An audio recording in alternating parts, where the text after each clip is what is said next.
Brahma-jignasa. One has no choice over understanding oneself. I cannot ignore myself and be free. I have to look at myself correctly. That is called really understanding the truth. Understanding the truth means understanding oneself. And it is possible to understand the truth because one's existence is self-evident. When one's existence is self-evident, because I don't feel my existence through my eyes, through my ears. It's not that. My existence, even before I use my eyes, my existence is felt. Therefore, the existence of one's being is independent of one's senses. That is called self-evidence. Self-evidence must be understood like this, independent of, even before I use my senses, my presence is felt. There may be a wrong interpretation about my presence. That is not to be worried about. But the presence is felt. Even the distorted thought about my presence presupposes my presence. Wrong thinking about my presence also presupposes my presence. Therefore, our presence has no attributes. Therefore, the self is self-evident, and understanding it to be as such is what is called understanding the self and understanding the truth.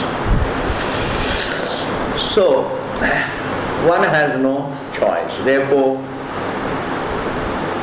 it is not some kind of a understanding spiritual, this Brahma Jignasa is not some kind of one of the careers in life.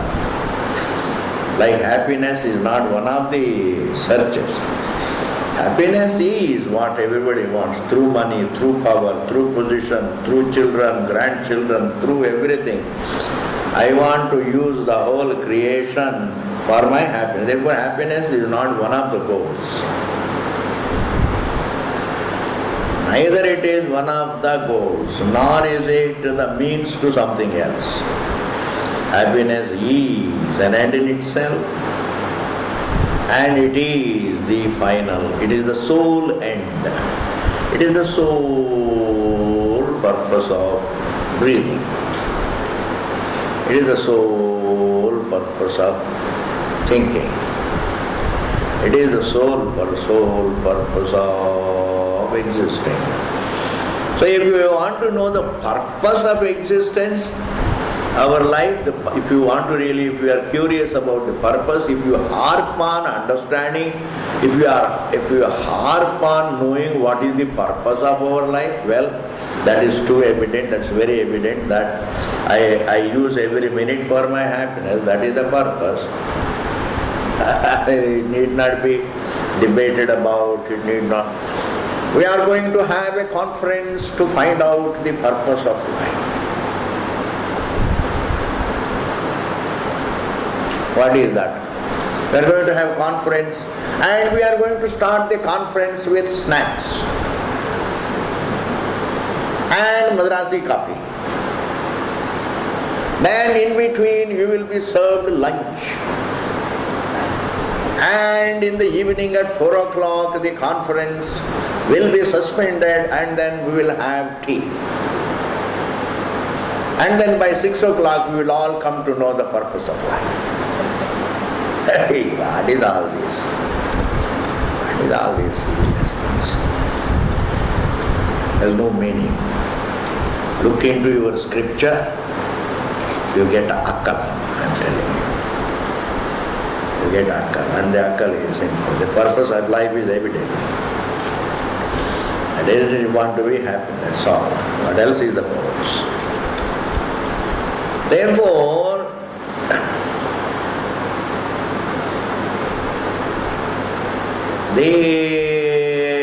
Without understanding oneself, no happiness, no happiness. Life will be a series of attempts to become happy in darkness. It is like in darkness, we make a series of attempts to reach. Or I would make it a little different. I make series of attempts to hear the sound through the eyes. Yes. In the same manner, in life also, independent of, without just totally ignoring our existence, I keep making a series of attempts to become happy. I make series of attempts. These attempts to make oneself happy independent of, without looking at oneself, is like trying to make series of attempts to hear a sound through the eyes. It's never possible. That is not the right means. Looking for something where it is not available, even if you look for it thousands of years, it is not there. Kya fayda kya? So it is a very serious matter in life. Searching for something where it is not. You say, Hare Rama, it's a very serious matter, Jay. It's a very serious matter. Therefore, Brahma Jignasa, keeping in view of all these obvious realities, one has to go into the topic called Brahman, the truth of everything. And the most interesting thing is the truth of every thought is the truth of the whole universe. Yes. Like the truth of a bubble is the truth of the whole ocean anyway.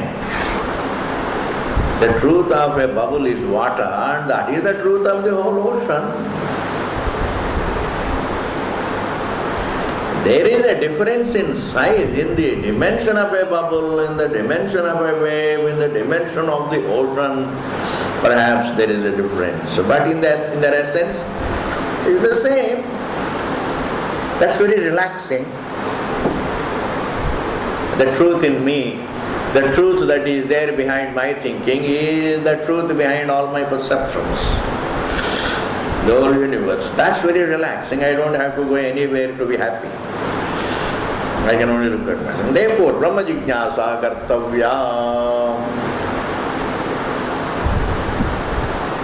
What is that Brahman? Janmadjasya yadaha. Hey, Brahman, the definition of Brahman, don't think of God as an individual. God is not an individual. If you are devoted to God, that is not enough. You have to carry the right definition of God. The right definition of God. Even in your worships, you must entertain the right definition of God. You will enjoy your worship better. Otherwise, it will create clash. Because you grow logical, but the illogical ways by which you were worshipping God before create tensions in your mind as you become more and more logical in your life. Is it? Oh, I am worshipping God in heaven, and when you become more and more matured, you start wondering how can God the unlimited be only in heaven? It becomes so. I tell you, any worship illogical can create tension. It is the illogicality that creates tension in life. Anything that you do illogical, it creates tension. Yes. Therefore, Brahma Jignasa, the Brahman means not here a given individual or a Brahmana or some God. Some divine celestial God with a crown on his head and all headaches. God is the essence of the whole creation. God is the source of the mind and the universe, the support of the mind and the universe, and the resolving point of the mind and the universe. Called Brahma, Vishnu, Shiva. They are just descriptions of the truth. the source, the support, and there is all of it. It is perfect. And therefore I need to figure out the source of my mind and the universe, the support of my mind and the universe, the resolving point of my mind and the universe. That is the purpose of the whole study and thinking. So that source of all the individual minds is not another individual mind. The source of all the forms is not another form. That's very relaxing. The source of all the sounds is not another sound. The source of all minds is not another mind. Silence is not another sound. Silence is the source of all sounds, but itself is not another sound. In that manner, thinking correctly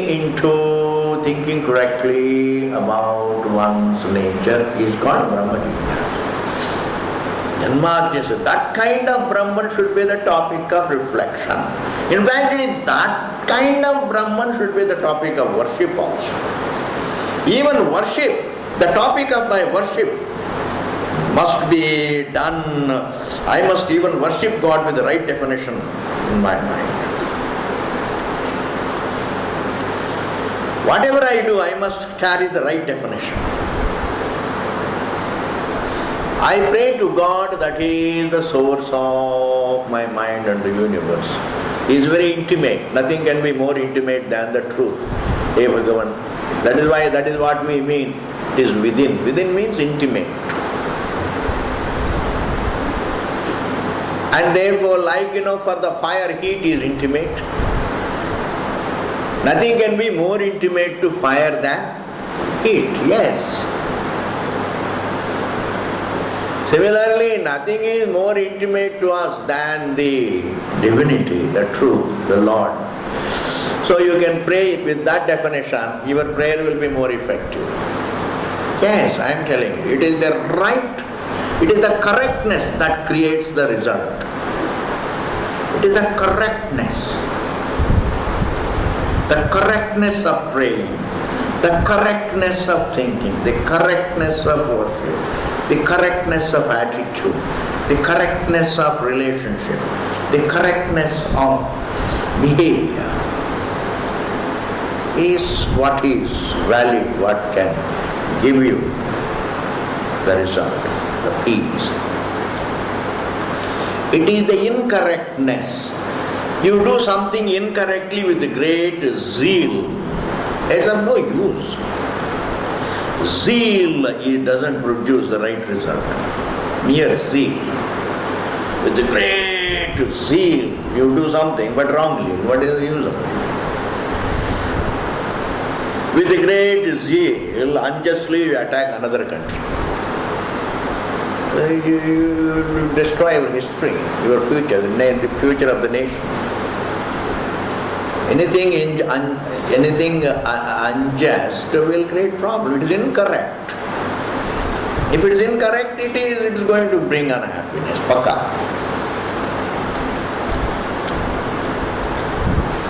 It is unfair. And therefore, in all our worships, it is better to carry the right definition. Swamiji, which form? I say, it is not the form that is important in prayer and worship. It is the definition of the truth. That which is the source of everything, support of everything, end of everything, and the most intimate to my existence, my being. I may worship it in any form. That invoking the truth in any form is valid, as long as the definition of truth is correct. Definition of the truth. It is that definition that matters. And therefore, Brahma Janmadhyasya Yataha then says, all right, sir, to understand the truth, that the Brahman is the source of everything. Who told you? Shastra Yonitvat, because Shastram points out That the universe is not a reality in itself, it is rooted in a source, it is an appearance rooted in a source. It is an appearance because it disappears. Anything that appears now and disappears now is called an appearance. What else is the definition of an appearance? Listen to it very seriously. It just appears and disappears. That is appearance to you. And the one to whom this dunya appears and to whom it disappears is the truth. To whom it appears is the truth. What appears is mithya. There is no need for any debate. You can't really create any flaw in that. It's obvious. It appears and disappears. जो आता है, जो जाता है, वो appearance है. जो देखता रहता है, वो सत्य है. The one who testifies to the appearance and disappearance is the truth. What can give us relief except that? I may take thousands of years to understand it, but that is the reality. It is like saying, it may be, I may take a long time to earn my bread. I may have to work hard to earn my bread. But then for survival, that is the answer. I can't complain. I can't survive. I can't survive without that. That is the answer. It is difficult, but that is the answer. Once you know that is the answer, then you don't complain, oh, ye bada mushkil hai, vagera, vagera. What is mushkil? Say if it is something that is the answer, what is mushkil? It is so hard, nobody commits suicide. See, in Delhi it's so hot and so perspiring, but do people commit suicide? No, because committing suicide is not the answer. Coping with the heat is the answer, at least for survival. Yeah, cope with it. Go through the discomfort of heat, and when the rains come, you start celebrating. Theek hai, chai. That is life. The answer to survival, like coping up, is a kind of an answer. Bread is the answer. And for happiness, the answer is self-knowledge. Therefore, the Shastram points out, Sar Brahmani Jagat Karanam. Okay, sir, this is all that we have seen. Now we are going to see Shastra Yonitvatva Pishle in the last previous we saw. You see, Shastram, the source, the author, the source of Shastram, these are the 2 points that we have to capture. There is so much of literature, but there may be 1 or 2 points salient to grasp.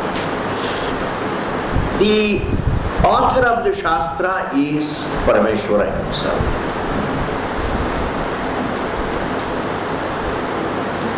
One may start emotionally feeling little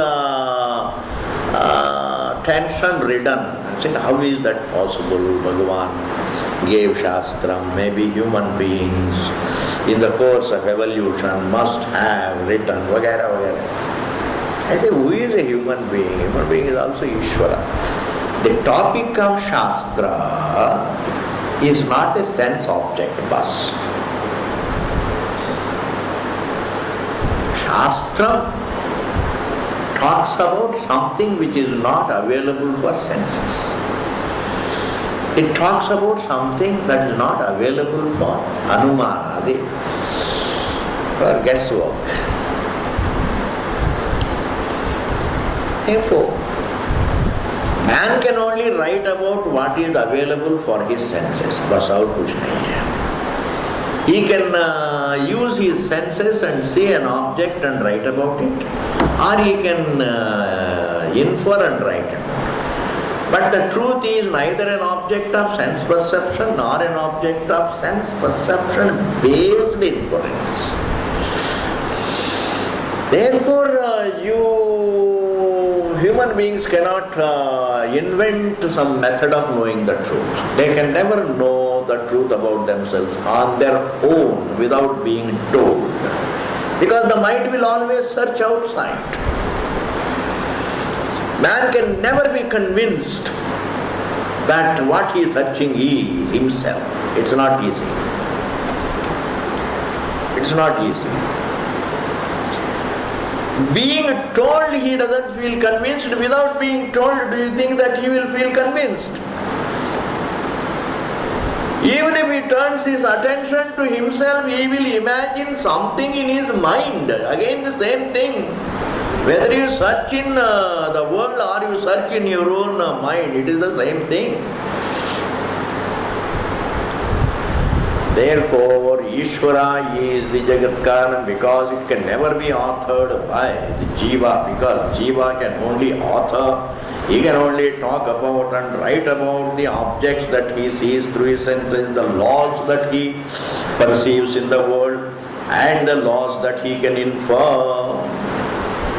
Whereas Veda talks about a reality, and therefore the source, the author is only Ishvara. This is one salient point.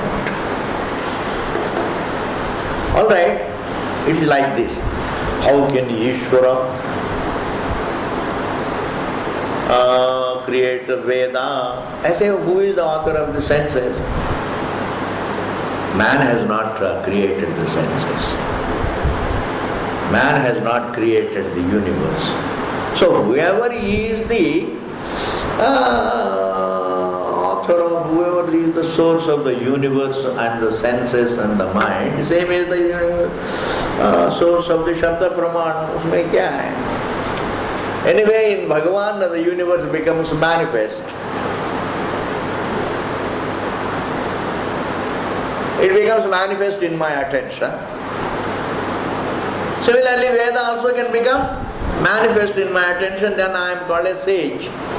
And they went on giving.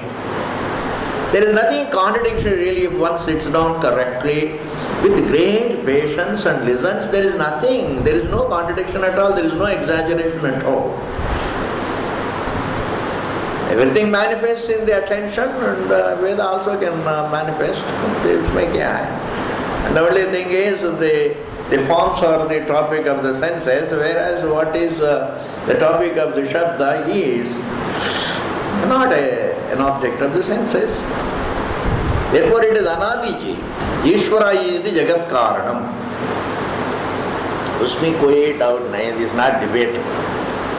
We are going to have an international conference and we are going to decide as to who wrote Veda.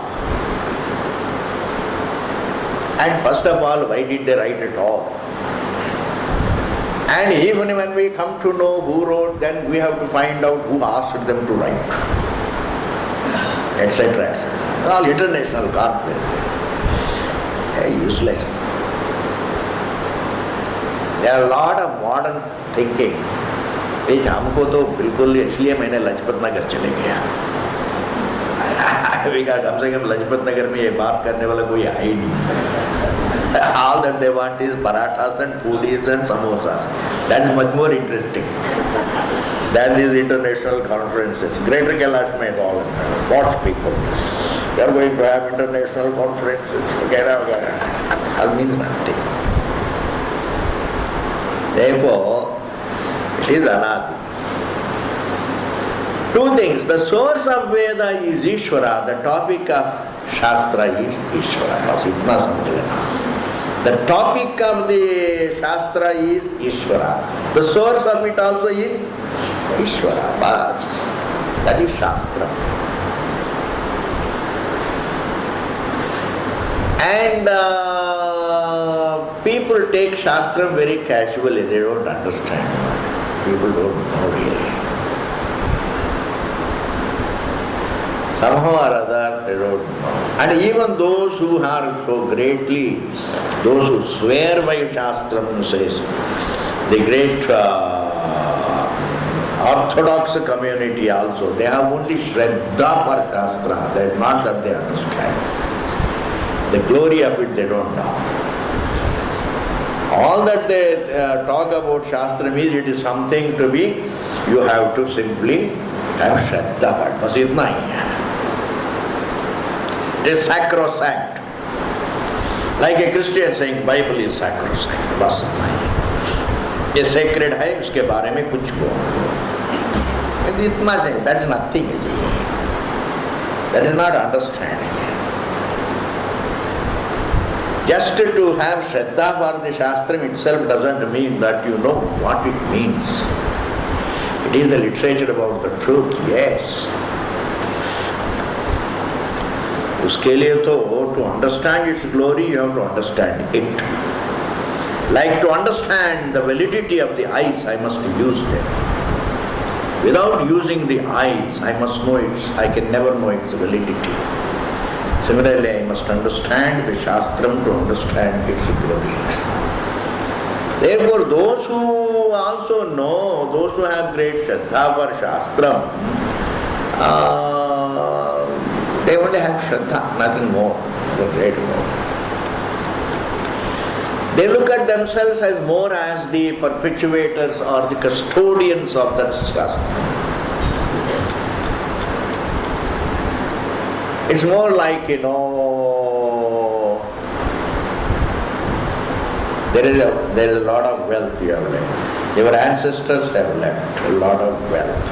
And the Nagadevata comes to protect it. You understand, So we people, Indians, the Shraddhalus are like Nagadevatas. And Nagadevatas means, protecting. Na swayam padte, na kisi ko padane dete hai. Hey, useless. Yes. People may have Shraddha for the Shastra, but its glory must be taught. It should be taught to the people. Otherwise, what do you do with Shastra? What do you do with the literature unless it is taught? Truth is not to be hidden. It is not some kind of, wealth not to be shared by. It is not some kind of gold, by sharing it, it diminishes. Aisa kuch nahi. Truth is equally available for all, everyone. You can't say, I don't want others to know my scripture, I don't want others to know my literature, my sacred scripture, only Hindus must know, only these must. What is all this thinking? Essential literature about the truth. Like the sunlight belongs to everybody, air belongs to everybody, water belongs to everybody, the whole creation belongs to everybody, all living beings. Similarly, the literature about the truth also belongs to everybody. You should just encourage everybody to study Shastra. Identify, bracket yourself with the Vedic literature. Enjoy. That is what is to be done. That without that you will only have Shraddha and Shastra. But then what is its glory? Nobody knows. तो शास्त्र है, इसके बारे में doubt नहीं करना चाहिए. No, it's like sacrosanct. ये बड़ा शास्त्र है. What is that? What do you get out of it? By looking at the book Shastra. What do you get out of it? Having a great feeling to Shastra. Yeah. In what we call, what is that, Somanath Mandir, when these Aurangzeb's kind of people came, and all the priests there said, Hamara Shivaji aayenge, protect karenge. Hey, they should have told the king.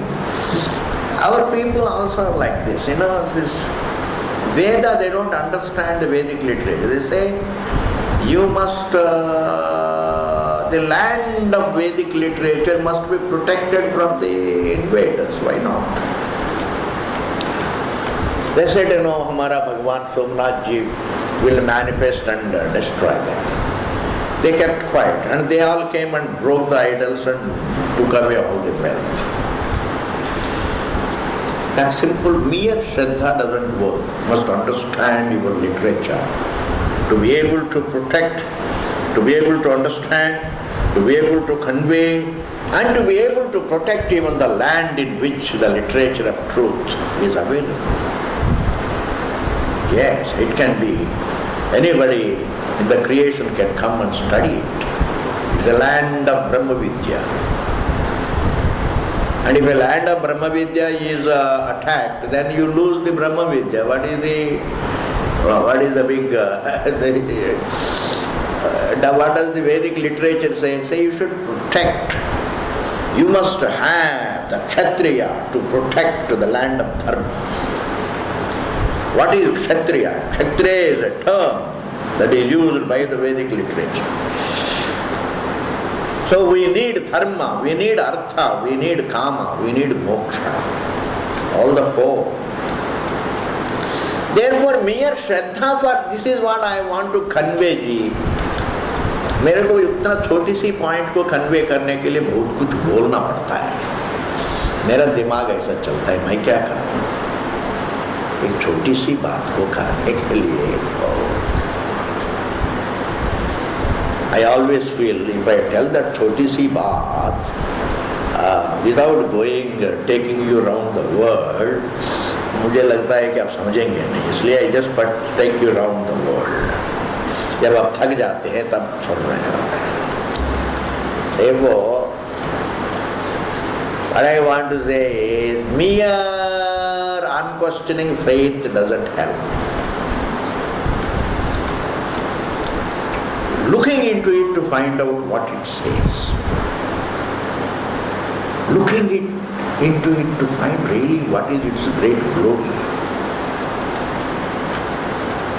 How true it is that there is no second literature which tells the same thing which is saying. There is no second pramanam because any pramanam has no duplication. There is no duplication of pramanam. We have one side, we don't have a second kind of sight for physical. Because we have two eyes but one sight. Chakshu pramanam doesn't have another pramanam. There are no two pramanas. Shrotra pramanam has no second pramanam.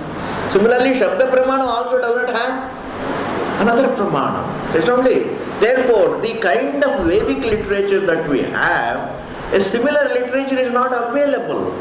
Or something close to it, something similar. This is all just casual stuff, talking something, Makes no sense at all.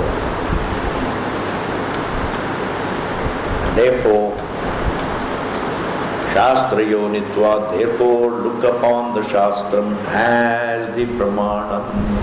And that Pramanam talks about Ishvara. And that Pramanam talks about Brahman. And that Brahman is not one of the Jivas. It is not a huge individual. It is the source of all the individual. And that Brahman is the topic to be understood. But what about the interpretations about the Shastra? Interpretations, we have a mechanism in the tradition of Vedanta to see that interpretations can be discerned from the actuality. Because interpretation also becomes obvious as an interpretation because interpretation is always a thought, whereas the truth is the one who is aware of that interpretation. The one who is aware of the interpretation is the truth. Every thinking is. Therefore, we have, in answer to this great question, how do you save the scripture from wrong interpretations? How do you save this Vedantic literature from wrong interpretations?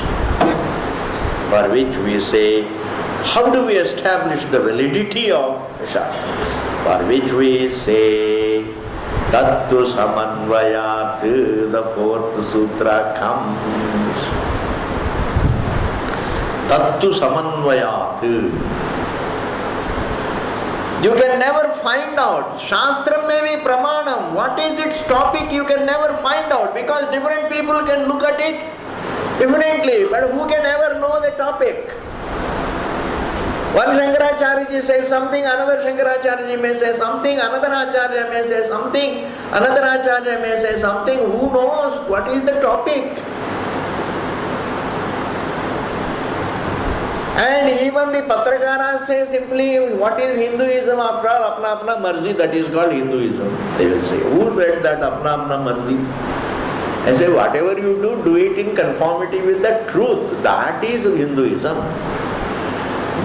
Fall in line with the truth. Let your lifestyle fall in line with the truth to understand the truth. That is Hinduism. What else is Hinduism? Mere freedom of thinking is not Hinduism. That's nothing. Freedom of thinking means what? Manamarji freedom. Then if you try to define freedom of thinking also, it's a problem. Vedic culture is not some kind of an individual impulsive freedom. Impulsive freedom is not freedom. Impulsive freedom is not freedom. That's nothing. Because sometimes the freedom that man thinks, man understands. What he wants is the Brahma freedom, the moksha. But what his interpretation of freedom is something different. His interpretation of freedom is freedom in his impulses. What else? Manamarsi.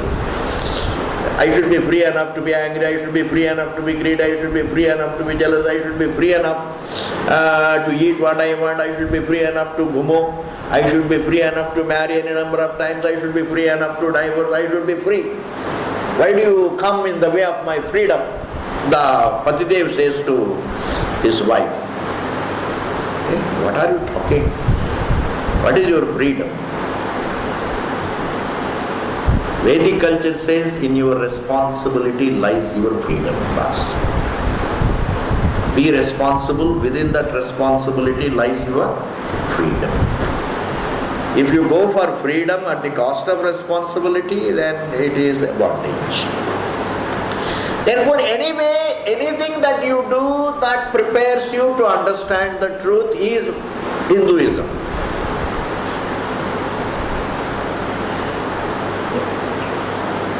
You see, if suppose you say, why you are a Hindu, he doesn't know what is Hinduism, he carries a label that he is in. Beyond that label, what is he? He doesn't know what is what.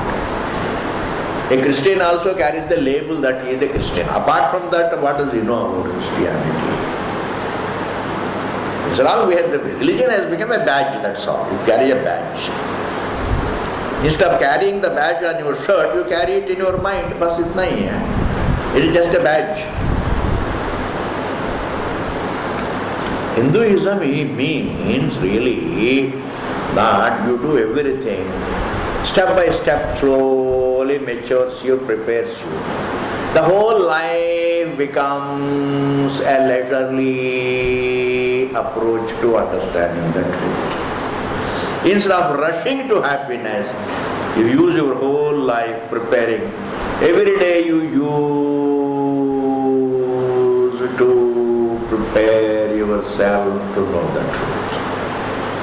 Yes. Like every day of your schooling prepares you to be educated. Yes.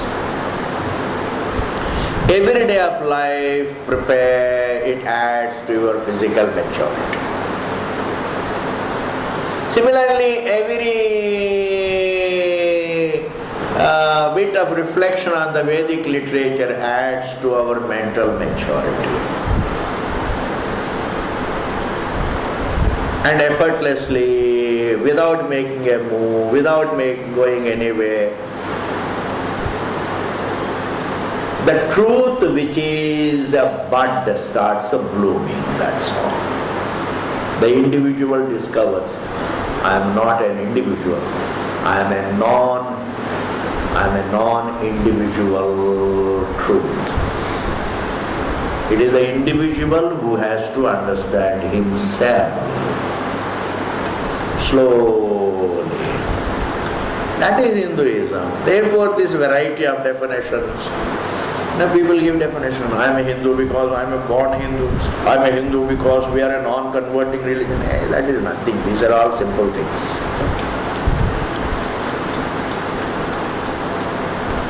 Vedic religion, I think,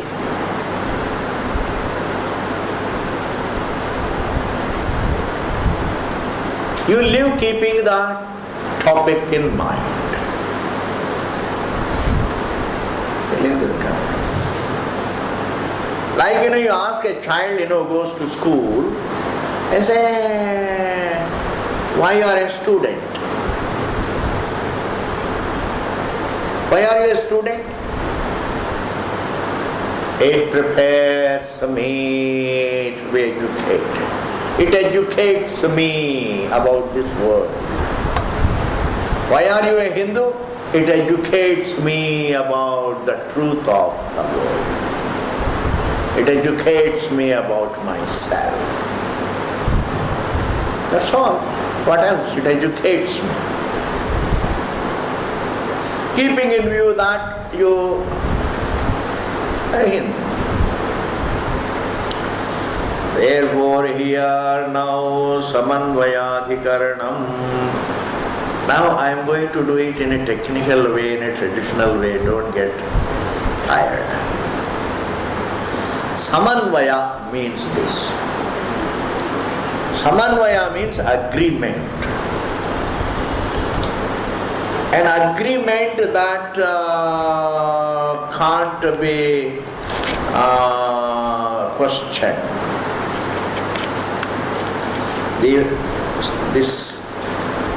An agreement which is above, it is beyond doubt, is called samanvaya.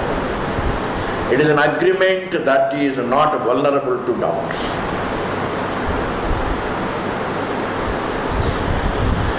Samanvaya means agreement means, what the Shruti says, what the logic says, and what my Anubhava says. If the three agree, if the three have sangam, if the three meet, that meeting point of what the Shabda Pramana says and what the reasoning says, and what my intimate Anubhava says, that meeting point is the topic.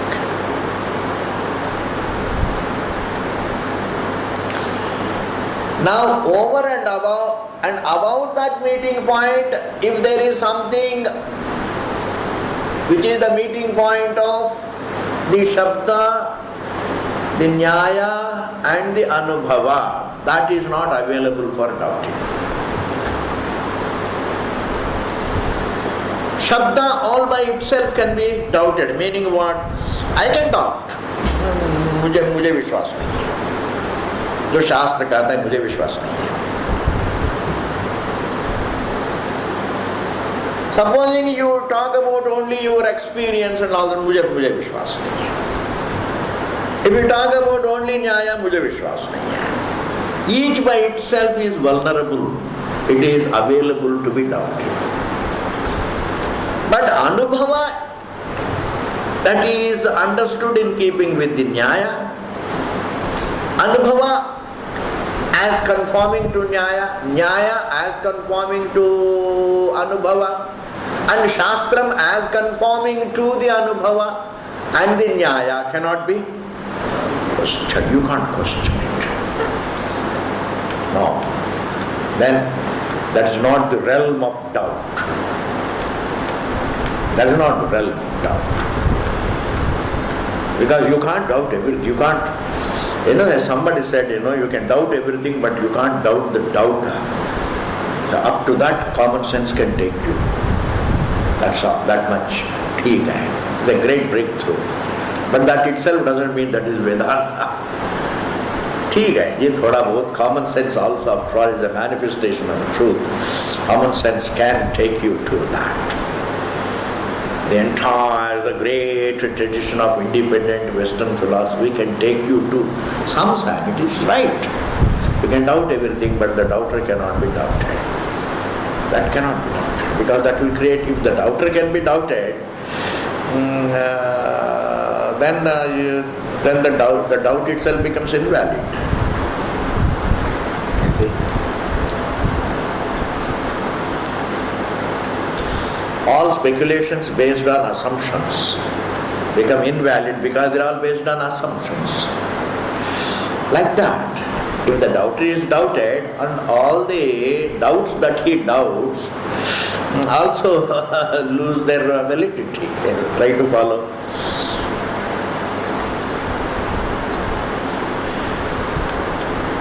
Even there, now when you talk about this, all right, the doubter of the doubt cannot be doubted, but your definition of that doubter, suppose you say that doubter is unlimited, I can doubt. Because I don't feel that me as a doubter is unlimited.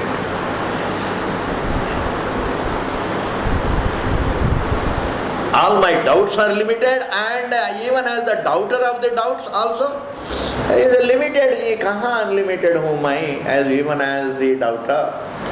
Therefore, if you say I am unlimited, then I have my doubts. Therefore, it is the Vedanta which shows the samanvaya, that is what it conveys, and man's anubhava and the nyaya. There is a sangam. That sangam of the three things is what is called samanvaya. This is one meaning. This is a very big, I am making an effort to convey this. This is something big. If a person follows it, then you understand the glory of the Shastra.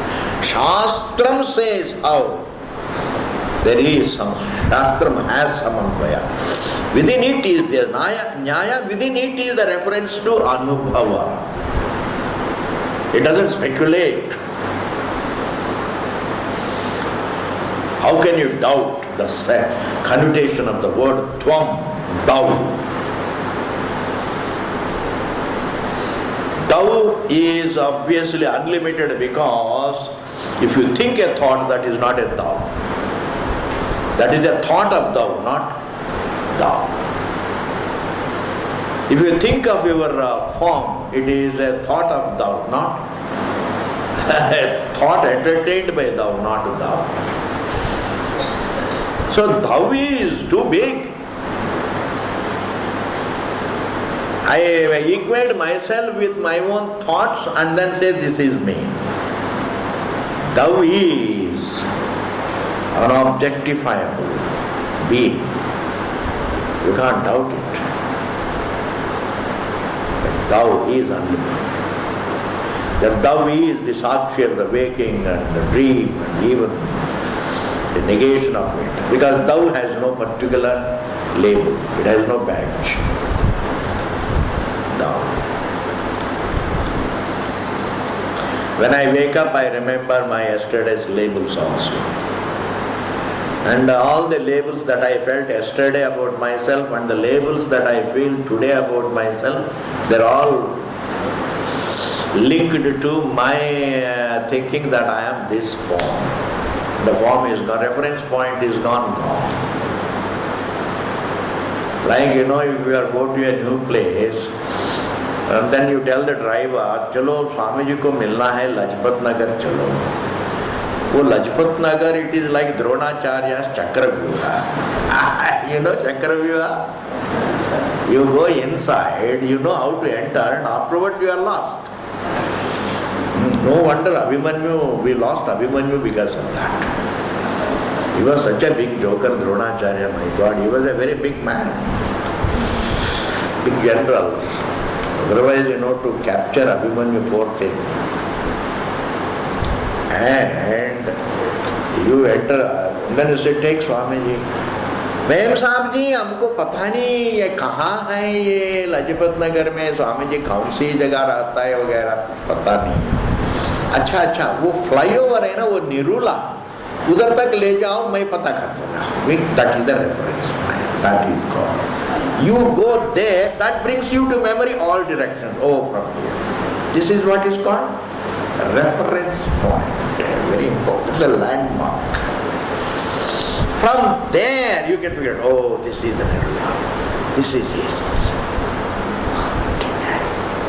Yes. Similarly, all memories, the landmark is this form. Yes. The landmark. All that I remember about the world, the landmark is my identity as so. So the rememberer's label. The rememberer's label is the landmark. Is what we call landmark is a kind of a landmark standing with the help of which you remember everything. But a Tvam has no. Tvam continues in the Jagrat, Swapna, Sushupti. Like in the dream you don't remember anything of the waking dream, but Tvam is there. Because the presence of Tvam is not determined by the memories, please. इसको अच्छी तरह से समझना. Our presence is not determined by the help of memories.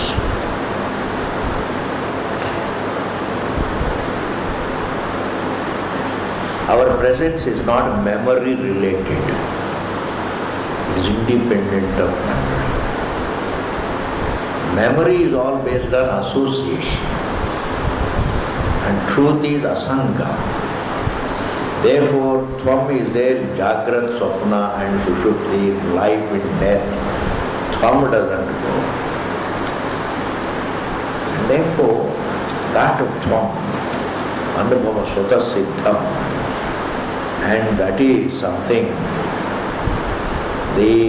one of the ingredients of that Samanvaya, what Shastra says, what the Nyaya says, and what the Anubhava. How can you doubt it? This is one meaning of the word Samanvaya, the meeting point of the three. Think about it in life.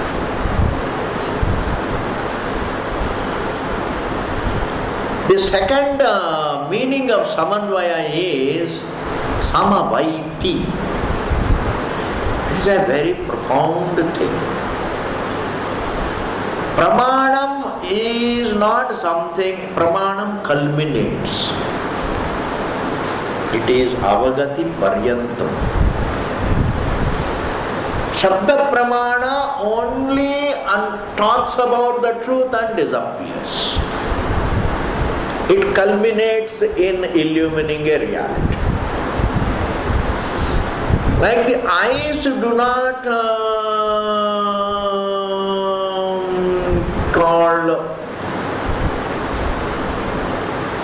miss the forms. They don't overshoot the forms. It is not that they not only illumine the forms and after illumining the form they continue to do some other job. ऐसा कुछ नहीं.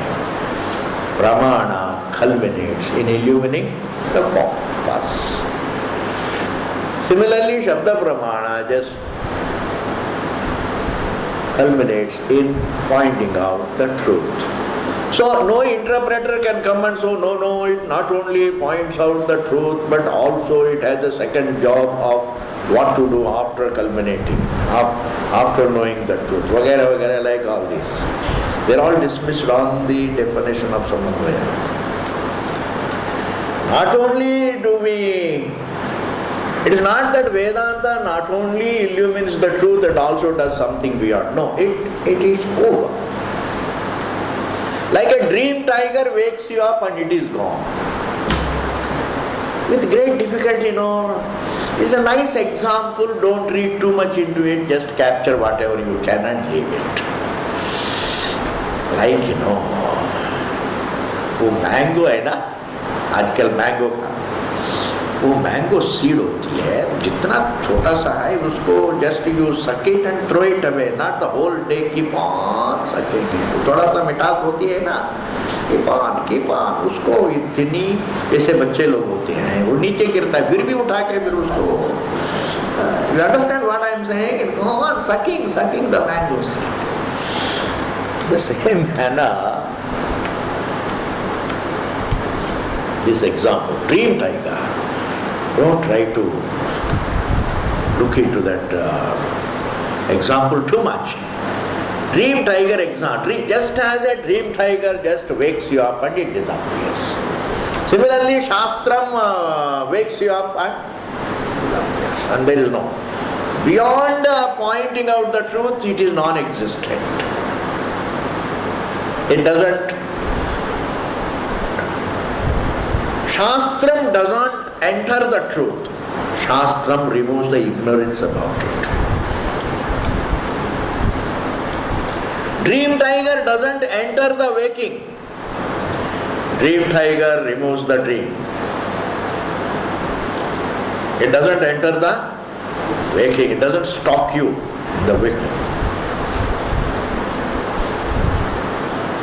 Therefore, in the same manner, if pramana is judged as something that culminates in illuminating the truth, we have a lot of benefits out of it. A lot of Purvapakshis can be just dismissed away. A lot of stupid thinking can be handled through right definition. One right definition can help you get out of millions of tons of trash that we accumulate through this society, I am telling you. So much of trash we collect in this society in the name of interaction. Every interaction, adds some trash. Don't think it enlightens. Kuch nahi hai. Only satsang enlightens. Simple sangha helps you accumulate trash. मैंने उधर गया था, मेरे को ये मिला, वो मिला, क्या मिला? क्या बड़ा बात मिला? It is always better to go to a place where खाना पीना अच्छा है, खा पी के आ जाओ बस, फिर सत्संग जाओ. मुझे I mean it really. There is no use of going to conferences where they don't even give a cup of tea. What is the use? Because their words are so unpalatable. At least give some meetha chai. For me to suffer your unpalatable words, at least compensate it with a cup of tea. Who is interested in your words? Therefore, except satsanga, everything else is just a sangha. And sangat sanjayate kama. It only creates a desire. और कुछ नहीं. कामात क्रोधो विजायते. हमारा कृष्ण जी ठीक कहते हैं.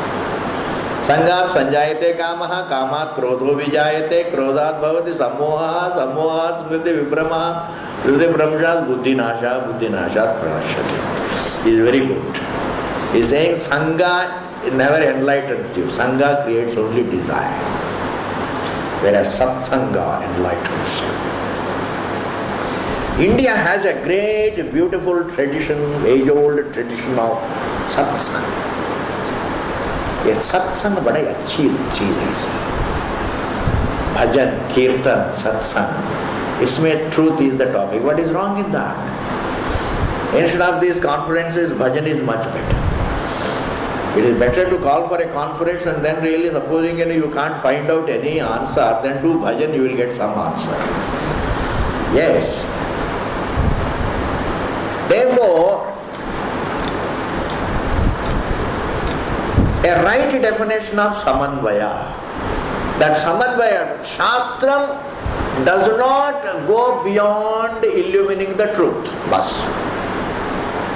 It doesn't ask you what to do. It only tells you what the truth is. It is for you to know it or not to know it. It defines the truth. Bas. It unfolds the truth. Bas. Now, if that particular definition of samanvaya, for a brilliant student, it becomes such a lifesaver. He just, he just grows out of, he is liberated from all the age-old effects of this society in 1 second. He is out of this age-old, the ill effects of this society. He is out of the entire civilization. At least the what we call the misconceptions of the truth of this civilization. Just because people have nice dress, nice houses, this is civilization. ठीक है जी, but that doesn't mean really they are civilized in their definition about the truth. Please understand. They may be civilized in their khana pina. I don't think civilization means much except really khana pina, kapda panna, वगैरह वगैरह. But dishonesty remains dishonesty. What is civilization? Corruption remains corruption. Violence remains violence. Everything is in right. That's impulses remain impulse. The only thing is just thoda sa saaf suthra. This is called civilization. Nice bagicha. Therefore, they don't have a civilized definition of the truth.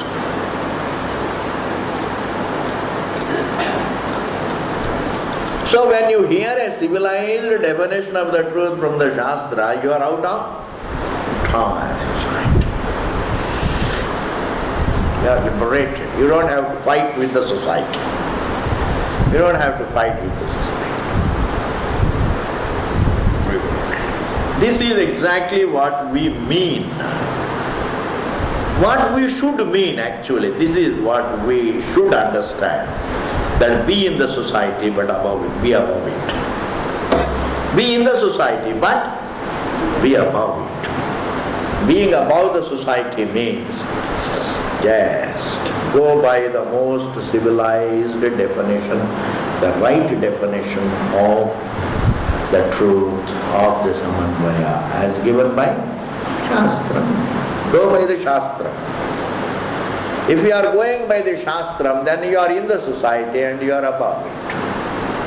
Like a Padma Patra Mivam Bhasa. As Bhagavan says, like a lotus leaf is in water but above it. It is in water but above it. This is going to be the topic, Samanvaya.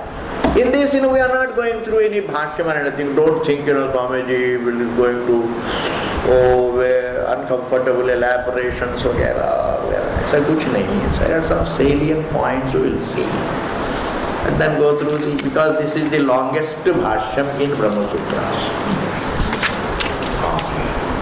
Then Bhagwan has written such a long bhashya. I must also add to that length, you see.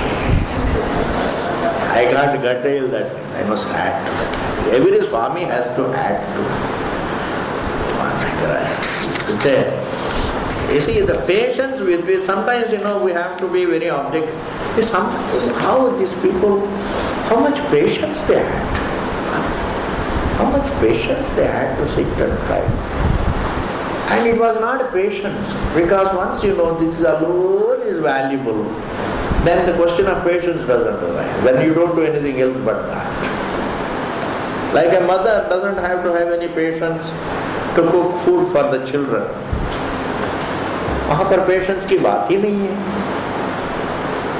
जितने भी काम करते हैं बच्चों के लिए तो थकते नहीं हैं. वैसे भी a sage also even once he knows this is exactly what humanity requires, go on writing. And also unless it is put in black and white, it can be distorted. That fear also was there.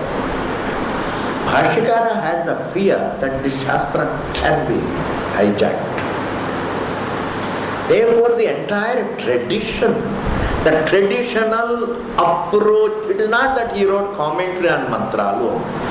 He put down the entire traditional approach to understanding the Shruti. The Sampradaya, he put it down in black and white. This is the most, I think this is the best achievement we have gained, we have made in the last maybe a few thousand years. Yes. This is the best, after Bhagavad Gita, I think the best achievement is Bhashya. We have lost so many things, there's nothing, we can all get them back. Now that Modi is in. and we can get them back. That's a big thing. I don't think we have lost them, but this bhashyam is good. Okay, we'll continue. Purnamadaha Purnamidam Purnat Purnamudachyate Purnasya Purnamadaya Purnameva Vasishyate Om Shanti Shanti Shanti.